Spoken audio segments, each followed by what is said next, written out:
Are we really making another video? Isn't that like 3 days in a row? Hello again, Weiss fans. I'm trying to keep with sort of relevant stuff, and I saw that there's a new extra booster out, so I'm going to talk about it. I honestly didn't know anything about Shining Resonance until I found out that it was going to be a Weiss extra booster. So I looked it up. It's apparently a video game, JRPG. Hasn't been brought out here to the States, but I hope they do, because it looks pretty okay. It's pretty much like your typical JRPG, but instead of just having weapons, the weapons are also musical instruments, and it's a very music-driven game. So I'll be looking forward to it if it comes out here. So my main thing with extra boosters are they're not really competitive things. They bring them out as part of a collection. If you are a fan of Shining Resonance, then you should pick these cards up because they are part of a collection and you can play with them if you so choose. We haven't really seen an extra booster come out and be really competitive or be considered really good or a really high tier. Will Shining Resonance change the pace? Let's take a look. For those who don't know how this works, we're going to look at 4 cards from each color, although we will be looking at 8 cards from each color because there's only 2 colors, and we will be looking at slightly more than that because if 2 cards combo with each other, I'll count them as 1. If you guys want to see a follow-up to this video, then please leave it 100 likes. If I see that 100 likes, I will make a follow-up, but keep in mind that because it's an extra booster, there's really not much else for me to look at, so it's all up to you guys. So we're not going to waste any time here. We're going to start with yellow, and we're going to look at the main combo in yellow. These cards are kind of wordy, but I will try to explain them as simply as possible. When you play Yuma, Young Man with Heart of Dragon, you can rest 2 of your music and or dragon characters and remove this from the game. And when you do, you can put in play Shining Dragon from your waiting room. So we're going to switch gears straight over to the dragon before we finish with Yuma. If you put him in play using the effect, then during the encore step of the turn that you put him in play, you can't wait 2 or 3 turns to do this. It has to be the exact same turn. You can, if you have 4 or more stock, get rid of all of your stock and discard a card from your hand, and in that case, you deal 6 damage to your opponent twice. After you do that, you put the Shining Dragon into memory, and you bring Yuma back into play. One really cool thing about bringing Yuma back onto the stage is you can put him in any slot you want to. I don't know how relevant that's going to be because I don't really see him doing anything in the back row, but if you happen to have a spot open in the back row and you don't want Yuma to die, you can put him back there and save him for a turn, I guess. So, holy crappy-oly, can we talk about this Shining Dragon for a second? Because that is what I'm talking about, alright? We've been going nuts over these Unlimited Blade Work cards that come out, and they happen to get 2 attacks when they attack. Well, this one gets 2 extra attacks on top of its regular attack during the Encore step, and it's 2,000 higher than most level 3s.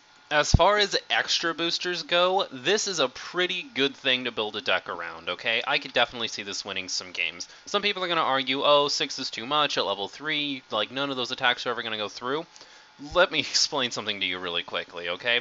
At level 3, if either of those dealing 6 damage instances go through, even once, you win the game. Pretty much, okay? There is a chance that maybe your opponent has a clean clock, but if you've just attacked with 3 characters and they don't have a single damage on them, that's pretty awful luck. And even if they don't, and you put them up that 6 damage and they've only got 1 left, you're probably going to win next turn. They can't clock anymore, and they can't afford to make any more mistakes with their attacks. They have to finish the game before you get another turn, or you pretty much win the game. Some other people are also going to argue, oh, but you don't want to be dealing 6 damage because you'll get climax canceled. Good! Good, let them climax cancel you a couple of times. Who cares? That's 2 free climaxes you take out of their deck, and you put them that much closer to deck refreshing, where they'll take 1 more damage. Holy cow, am I in love.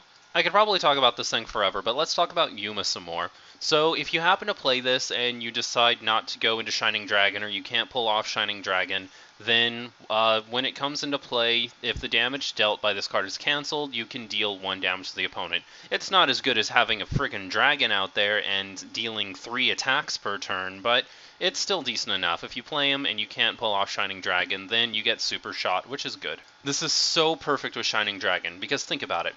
The one thing that you use your stock for at level 3 is bringing yourself back to life. Encoring. This has an ability where if you lose all of your stock and you lose the ability to encore, you can just encore them anyway. Who cares?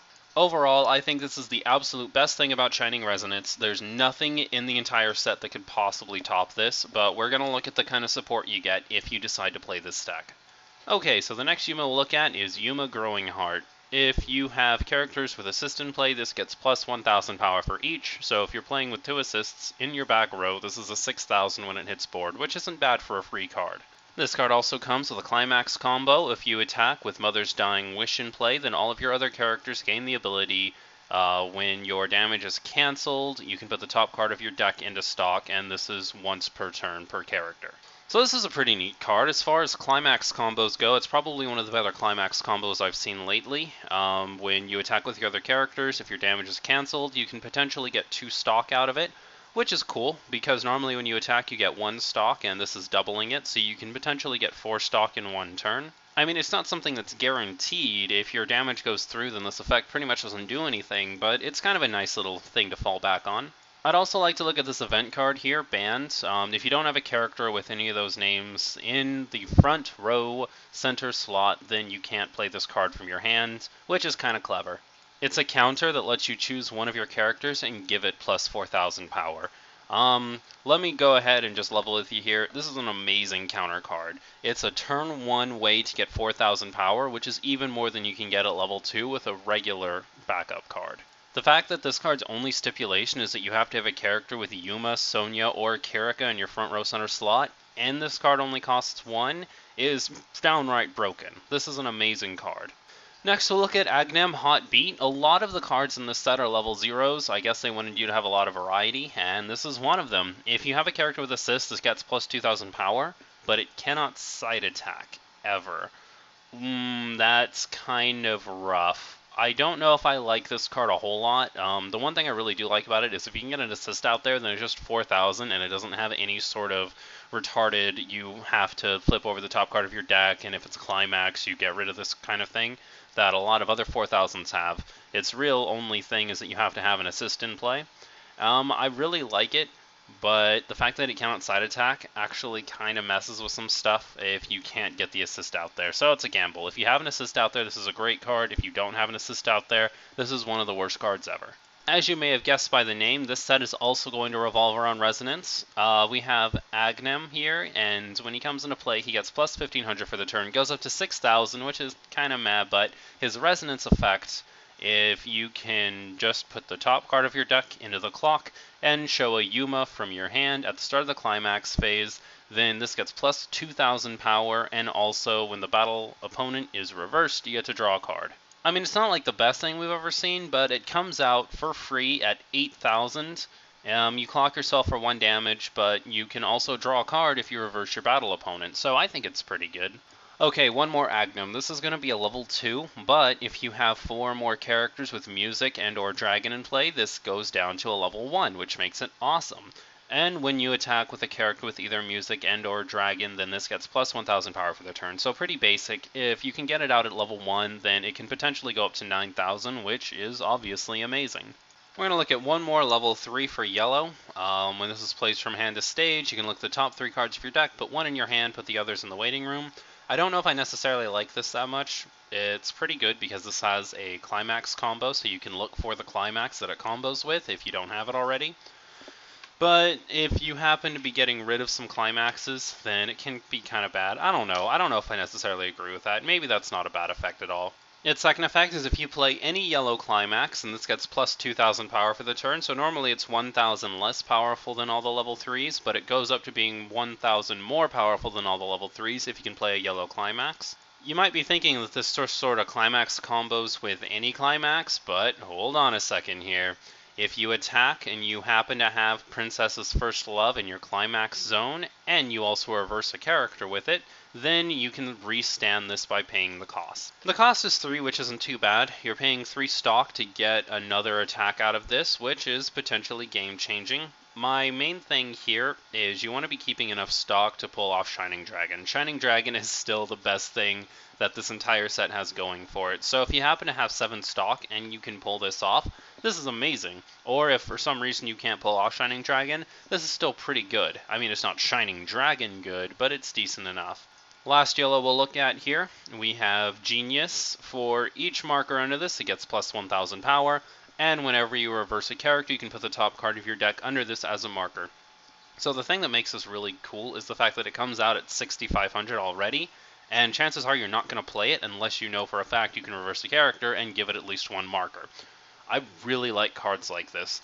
People argue against them and say that they're really bad because if you put a bunch of climaxes under them, then it'll just completely destroy your game, which is true, but statistically, there is a higher chance of you not putting a climax under this, and the more cards you can get under this that aren't climaxes, the higher chances you have of climax canceling later in the game. Plus, he can become an unstoppable force, okay? You're sitting here with your 26,500 genius just attacking over and over again, and there's nothing your opponent can really do about it. Besides, it's optional. It's not like you have to do it, and coming out at 6,500 for one stock still isn't that bad at level 1. This is a pretty genius card, if I say so myself. Let's look at blue. I didn't actually realize this until I started editing, but I totally forgot to put the other Sonia's name in there. It's Sonia Diva something, okay? I'm sorry. I go to work pretty soon. I'm not going to fix it. So, who here remembers playing Urza decks in Fairy Tail? None of you? I thought so. There was this really neat Urza combo where you could switch between armors at level 1, and the new one would always come out with some kind of new effect and a power boost. This is kind of like that, but a lot less good.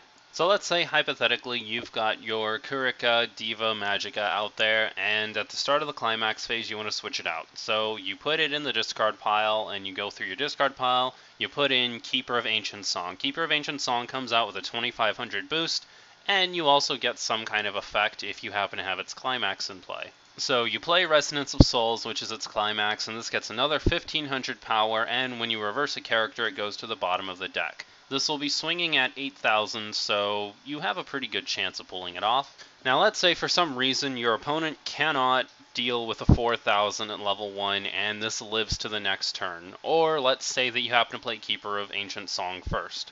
You can do the same thing, bringing out Diva Magica, and Diva Magica has the effect that if you have its climax in play and you reverse an opponent, you can draw a card. So, a couple things. First of all, it's kind of stupid to have an effect like this and not have one that's more tailored towards being in play on your opponent's turn.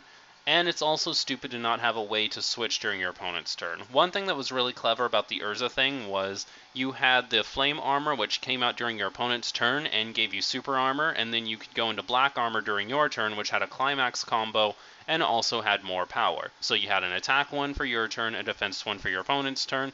That's what made it so cool and so satisfying. Both of these are attack types, and you can't switch them during your opponent's turn. Neither of them have any form of Super Encore, so whichever one you decide to play, you're going to end up dying on your opponent's turn. And really, doing all this work for a 6500 that doesn't have a form of Encore is a little bit pathetic. It's not like their effects really even make up for it that much. It's cool that they brought the concept back, but it sort of sucks that they didn't put much effort into it, okay? Like, their effects are about as lazy as the fact that they just palette swapped the artwork. And 2 would be bad enough, but there's like 8 different cards that look like this, just with different colors. So now that I've said all that crap about stupid Kilirika and her whatever, we're actually going to get onto a card that makes that almost viable, and this is the reason I wanted to talk about this card right after the other card. This has assist. All characters in front of this gain Super Encore, so I guess that's why they didn't bother giving the other one Super Encore on her own, because you can technically give both of them Super Encore if you have this in the back row. It's just a little more setup. I'm not even going to spend that much time talking about this card, okay? It's obviously really good. It doesn't give any power, but the fact that it gives all the characters in front of it Super Encore just opens up so many deck possibilities. Plus, it's also got Brainstorm, where you just have to pay 1 and rest this, which is really good too. And the Brainstorm that this gives you also fills your hand with Dragon and Music characters, which is obviously really good. Overall, if the Shining Dragon thing wasn't in the deck, then I would consider this the most powerful card that came out of Shining Resonance. Alright, so let's look at Lusty. He is a level 2 backup that gives you 2500, and in return for the 500 that it doesn't give you, you can pay 2 and put the top card of your deck into the clock. and you can pretty much get rid of a change target. So if your opponent happened to do some kind of change where they're like level 1 or level 2 and they have a character at a higher level than they're supposed to, then you just straight put it on the bottom of the deck and it becomes damaged later. This whole counter against change decks thing is spreading pretty far and wide, because now we're even seeing it in extra boosters. So we're going to look at another Kilirika combo here. We'll start with the level 0. It's an assist, characters in front of it get plus 500 power, and it also has resonance. You can pay 1 stock, you can show a Yuma from your hand, and you can rest this at the start of the climax phase, and if you do, you can search your deck for the level 3 and put it in your hand. Overall, that's actually pretty friggin' awesome, because if you happen to have 2 of these in play, or if you just want to do it over multiple turns, you could potentially, over the course of just a couple of turns, get all 4 copies of the level 3 into your hand. I mean, it's not like you have to send Kilirika to the discard pile to pull this off or anything. She's just rested, and she's in the back row, so it's not like you even lose any attacks. You just rest her, you pull off the effect, you pay the 1 stock, you do it, and then you just keep doing it until you have all 4 of the other Kilirika in your hand. It's great. Now let's check out the level 3 Kilirika. If you have 2 or more Kilirika, which is the one we were looking for, Kilirika Tawa Alma, then this gets -1 level in your hand, so these even come out on turn 2, which is even better. And on top of all that, it's a healer. When it comes into play, you can heal the top card of your clock. There's really nothing bad I can say about this combo at all. It's another way to go if you want to do the whole blue side rather than the yellow side and getting the Shining Dragon thing. You can play this, you can get all 4 copies of Kilirika into your hand pretty much immediately, which thins out your deck by 4 cards, increasing the chances of climax canceling by like 8%. It fills your hand up if you need to use some of them for character discard encore, that kind of thing. And finally, and best of all, you can start healing yourself as early as level 2 using a 9000 that swings for 2 soul damage. Pretty much, if you can figure out a way to make a deck using this and the Shining Dragon combo, you're pretty much going to win a whole lot. I think that's what I'm trying to get at here. Let's take a quick look at Arena. When you put this card from your hand onto the stage, you can put the top 3 cards of your deck into the discard pile. This is an interesting concept to me. It really helps out with change, and there is a little bit of change here with Shining Dragon and the level 1 combo, if that's really something that you want to do. So I can see where it's pretty necessary, but I also see why a lot of people wouldn't use it. Its second effect is when you attack, if you're still at level 0, then you can put your hand into your deck, shuffle, and draw a new hand. I mean, it's definitely not something that's necessary, but it's a really neat card that lets you mulligan your hands, and it lets you discard cards from the top of your deck so you can pull changes off more effectively. Overall, I like it. I definitely run it at like 2 if I were building a deck. Okay, now we're going to start looking at something pretty awesome. It's a level 2, 2 stock, swings for 2 soul, and it's a 10,000, and that's pretty darn awesome. So let's look at its actual effects, though. First of all, you cannot use backup in battles involving this character. That means your opponent too, so, you know, both of you are stuck from doing backups. I guess that's kind of good, kind of bad. Its second effect is a really controversial one. It's something that I'm really in love with, but I do understand why other people don't like it in a competitive setting. If this card becomes reversed, then you have to encore it by putting the top card of your deck into your clock. It's not that this gets super encore where you can put the top card of your deck into your clock to save it, it's that you absolutely have to. It cannot die. On the one hand, yay, 10,000, 2 soul attacker, it's totally awesome, but on the other hand, it's like, oh no, that's really bad, because if this card stays on the field during level 3, it's guaranteed 1 extra damage my opponent's going to deal to me over and over again if they can keep on reversing it. So take it or leave it. I think it's a really good card, but I understand why people would shy away from it. We're going to look at a couple more Lusty cards. The first one we're going to look at is this 5,000 for 1 stock here, but it goes up to 8,000 if you have a Kilirika in play, which is amazing, especially if you're running the whole get all of the level 3s into my hand as quickly as possible strategy, because you're going to have some in your back row as assists. So you're pretty much just paying 1 for an 8,000, which is really good. And the last card we're going to be looking at is this Lusty here. It's a level 0 4000, so obviously it's got to have some kind of downside. Let's take a look. When this comes into play, then you have to reveal the top card of your deck. And if the top card of your deck is a climax, Lusty is so distraught over the fact that there's a climax on top of your deck that he immediately kills himself. This is something that some people sort of shy away from too, like if they happen to reveal the top card of their deck, then they lose one card. I don't really look at it that way. I think it kind of sucks if this ends up killing itself, but on the bright side, at least you can see the top card of your deck, and you can totally see that you shouldn't be attacking because you're going to be attacking into a climax, and you can just end your turn, let your opponent attack into the climax, absorb an attack, and be good. Besides, if that doesn't happen and the top card of your deck isn't a climax, and you've just earned yourself a 4,000 that doesn't have any downsides, good job. Okay, that's all I'm looking at for Shining Resonance for right now. So what do I think about this extra booster? I think it's a lot better than other extra boosters that we've gotten, things like Looser and stuff that weren't really that competitive or just collectibles. I could definitely see this being a decent deck. Do I think it's a good deck? I don't know if I would say that. I really don't think this is meant to be competitive at all. I could see it competing with some pretty like nice tier 2-ish decks. I just don't think it's something we're necessarily going to see at like World Championships. You know what I'm saying? Like, it looks like a really fun deck to play, and it looks like it could definitely win its fair share of matches. I just don't know if it's something that really brings extra boosters into the competitive scene. You just don't have enough options. There's too many downsides to the deck. It's too stock reliant, that kind of thing. But I could definitely see playing it for fun and winning a few matches. And I know some people are going to go into the comments and go, "Oh, but Kudo, I win with this deck all the time. It's got a 110% win rate." It's got a lot going for it. I just don't think it's meta changing, okay?